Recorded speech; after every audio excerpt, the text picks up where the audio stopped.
It's all Q&A. Q&A. Echo Charles. Right. Back in the game. All right, so yeah, first question, Jocko and Echo. Should you defend bad leaders, aka your superiors, to your men? Think about that question. This is a good question. And we haven't done Q&A in a while, and that's why I want to start off. Think about that. Should you defend bad leaders, that are people that are in charge of you? Should you defend them to your men? Now, this is really a perfect example of the dichotomy of leadership. And this is one of those situations that makes leadership very, very hard because it requires a nuanced balance to handle this correctly. So, on the one hand, if we say our boss is a bad leader and doesn't know what he's doing, so if I go, the boss, hey, Echo, our boss doesn't know what he's doing, he's an idiot, we undermine his authority for sure, and we undermine the authority of the whole chain of command. Yeah. So, should you call out when someone sucks? You say, oh, that guy sucks, he's terrible. Should you do that to your leader? The answer is no. You can't do that. You can't do that because you're undermining everything. So you got a horrible leader? You can't just sit there to your boys and say, hey, this guy's an idiot. Can't do that. However, if you give full support to this horrible boss, then your troops, who know a good leader from a bad leader, they know what's stupid and what isn't. They know this. And if you are sitting there backing them 100%, then they're going to know that you either actually agree with the bad leader, which is bad, or that you're too weak to stand up and say, hey, boss, what we're doing is wrong. So you can't go to one extreme. The boss is an idiot. You can't go to the other extreme. The boss is awesome. Think about how hard that is. Think about what I'm saying. This is very, very challenging. So what can you do? Well, okay, first of all, as a subordinate leader, it is your duty to push back, right? To say, hey, boss, I think we're doing the wrong thing here. And this is why we spend a lot of time trying to build relationships with our bosses so that we can have candid conversations with them, right? Sometimes it's hard to do that. It is. I understand. But when you have built a relationship, then you can go to your boss and say, hey, look, this isn't good. Now, once you've done that, then you can go to your troops and you say, hey, look, I went to the boss. This is what I told him. I told him that, hey, doing this method isn't going to work well. He explained to me while we're doing it. This is what he said. So this is why we're using this method. I know it's not popular with you guys, but it's here's the reason why we're doing it. So you made progress, right? Your guys are saying, okay, well, he at least stood up to the man. And now he gave us an answer. He told us why we're doing what we're doing, so that's good too. But the other thing is, one of the easiest way to do this is to provide an honest opinion. Truth is going to be your friend here. Truth is going to be your friend. Now, I should put a caveat around that. Because the truth might be, you think your boss is a complete idiot and everything he's saying is stupid. Okay, so I take it back. Don't use full-on truth. And this is so interesting too, because clearly truthfulness is a huge, it's a value that I hold very dear, right? And you got to be truthful and all that. I'm telling you right now, do not be true. If you think your boss is an idiot and you think the method that he's picking or the plan he's got is stupid, don't be truthful with your guys and go down there and say, boss is an idiot. It's not going to help your team, right? Yeah. We have to be smart about what we're doing. But when you do that, what you need to do is keep it somewhere in the middle, okay? So when you say something negative, don't get all crazy with the negative. Don't get all nuts with the negative. What you want to do is you say something like, hey, look, I'm sure there's some better ways of doing this, but this is the decision that was made and we need to make it work. Right? So I'm not saying it's horrible. I'm saying, look, hey guys, I'm sure there's some better ways, but guess what? This is what we are being told to do right now, and we're going to do the best we can. Notice that I'm putting it from like them to the we. I'm taking ownership of it. This is now ours to execute. Yeah. So you want to do that, or and I also want to focus more on,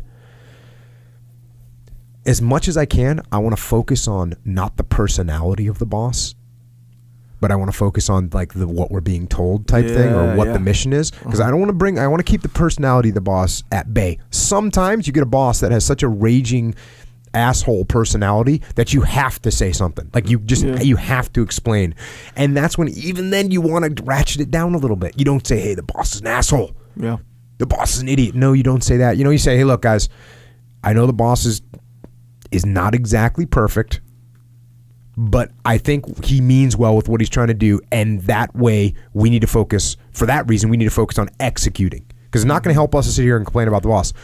He might not have the greatest personality, but you know what?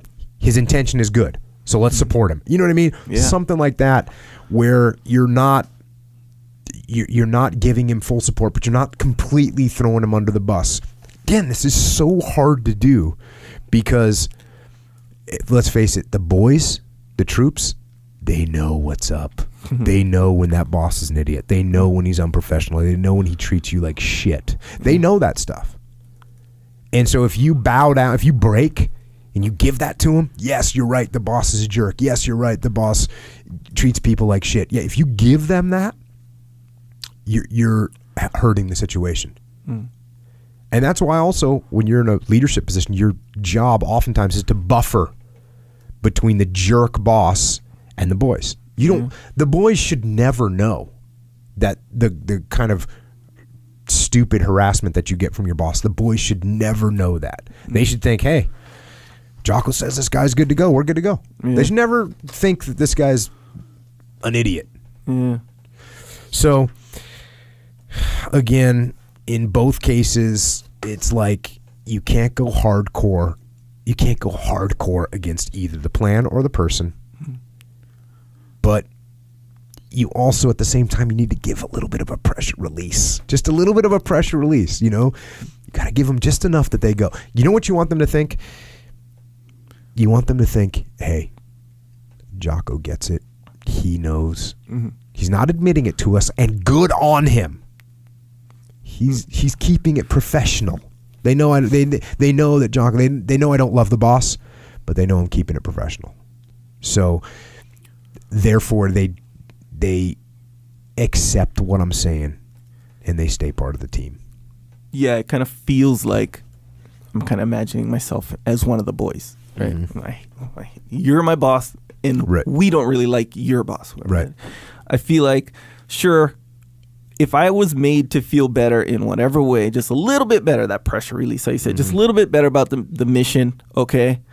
And I trust you because of how you always handle things or whatever. You know what? All right, it's not the best, funnest, whatever. It's not my first choice, but at least we're doing it together. You know, I trust you, and all right, let's do this kind of thing. And one of the key things you just said is trust.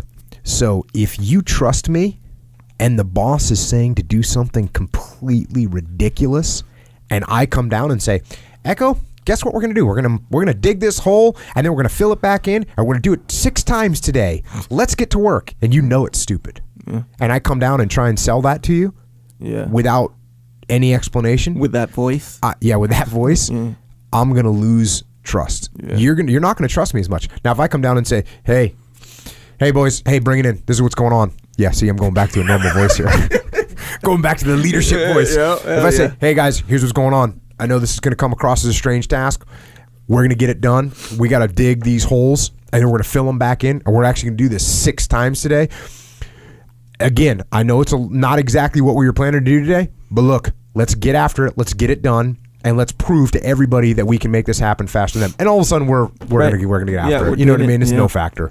Whereas, again, if I go into like a dorky nerd voice and try and say, we are going to do this because it's the best plan ever, I'm losing trust with you. Yeah. I'm actually hurting my trust. So this is a really, really nuanced thing, and my best advice here is to try and keep it in the middle, right? Yeah. Try and keep it, and I'll tell you, probably lean a little bit, lean towards being professional, lean towards supporting the chain of command, because the guys are going to know when you give them that little pressure relief, when you say, hey, I know this is a little bit of a strange plan. As soon as I say that, everyone's like, okay, he understands. We're good. Exactly. And we'll do whatever he says. Hey, Jocko, we get it. You got to have us do this. Cool, let's do it. Yeah.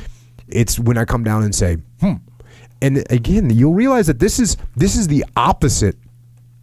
I say all the time, if you come down and say, the boss's plan, we got to do this, I always throw that as like the worst possible leadership is, hey, we got to do this because we were told to do it. Right. That's the worst possible leadership. I'm not saying to do that. What I'm saying is a little pressure relief, just a little pressure relief of, hey, look, I threw up a different plan. I thought my plan was a little bit better. Boss came up with this idea. We're going to go for it. It's close enough. Just something like that. Just like, hey, I know. I dig it, yeah. That's it. Little, just give him a little nugget. Yeah, I feel like I would feel if you were to be like, this is such a dumb plan and I don't know why we got to do it or whatever. I'd be like, wait, then why are we doing it then? Exactly. You're my boss. Like, why are we doing it then, And I wouldn't want to do that. No. So, yeah, it's like right in the middle there. It's leaning towards being professional. It's leaning towards supporting the chain of command with just enough of a pressure relief to have them say, I'll tell you a story. It's cool. This is real quick. This was in take your time. I want you to tell me the longest story. We're going back to ninth grade. Bring it through high school and college. It's weird that I even thought of this. So we you know how like in class, right? This early high school freshman, in class, they're like, hey, get into groups. We're going to do this thing. And so we got into these groups and we did some project, little thing during class. We're done. Halfway through class, we're done and we're about to present. The teacher looks at it and is like, oh, you guys got to do it again. But the teacher doesn't tell everyone. She tells just this one girl. Marla is her name. Marla. Yeah. So Marla comes back from talking to the teacher and she's like, she was kind of the leader. No one does it, but at that point, she was kind of the little leader, the liaison between the group and the teacher. So she comes back. She's like, we got to do it again. And everyone's like, what? She goes, we got to do it again. Like you could tell she had accepted it, but just her being like sighing kind of demonstrated that, hey, she feels the pain too. I dig it, but hey guys, we're not going to complain right now. It was just that little subtle thing, but that's exactly what it did. It basically accepted the order that none of us really wanted to hear. But at the same time, she demonstrated that, hey, she feels it too, And let's do it. We did again, of course, and whatever. I don't even know what grade we had. Got an A+, I'm sure. Marla working her leadership skills on the troops. It was weird that, I don't know necessarily that she intended to do that, but that was the exact effect. And you can, thinking back, I can see the elements, The little pressure release was her not saying, don't talk to me like that. She said we got to do it again. She didn't oppose anybody. Her little mannerisms. You know what she didn't do? She didn't jump completely on board with the teacher. Yeah. And be like, we got to do this again. It sucked. No, she was like, hey, look, we're gonna have to do this again. Yeah. You know what I mean? It was just the tone. It was perfect. She played it enough. Yeah. And I'll tell you, this question, I'm surprised it took so long to get this question because this is a really, really good question. And it also is a incredibly important skill to be able to walk this line, and it's tricky to do, and it's sort of, this might be this is like the type of thing that helped me a lot when I was in the teams, was just being able to do this enough, because you get told to do some dumb shit in the teams, man. And you know what? It's like, okay, being able to translate something stupid and give enough pressure relief to make guys not just go, Jocko's just, company guy. Yeah. Right? He's a company guy. He just lives, he doesn't stand up for us. No. Actually, I do. But this is, like Leif telling that story about doing paperwork. Right. I'm like, no, we're going to do all the paperwork. I held the company line, but like in such a dynamic or such an overboard way that guys were like, okay, we're going to win. You know? This is a competition. Yeah. So that's good times. Yeah, it's like because it seems like, okay, all that paperwork, it's almost like the paperwork was like an affront. It was like, hey, what? It's us against them kind of thing. Whoever told us to do the paperwork. And you were like, it's us against them, and let's do this thing. Yeah, exactly. So it's like you take it to them. Yeah. That was good. That's something I've actually done that a fair amount. I talked about this story before, but like at officer candidate school, every little stupid rule that they threw at us, I did it to the nth degree and had everyone in my class do it to the nth degree, where they were just going ballistic. Going ballistic. So a story like that, where we're going to take the order, and carry it out to the extreme and take pride in doing that. That was another little tactic that got used by me along the way. Yeah. Yeah, we're going to do that. We're going to do it so hard, you're not even going to know what your name was. That's another tactic you can take, for sure. They want us to polish these boots. They want us to clean this thing. We'll do it. Watch this.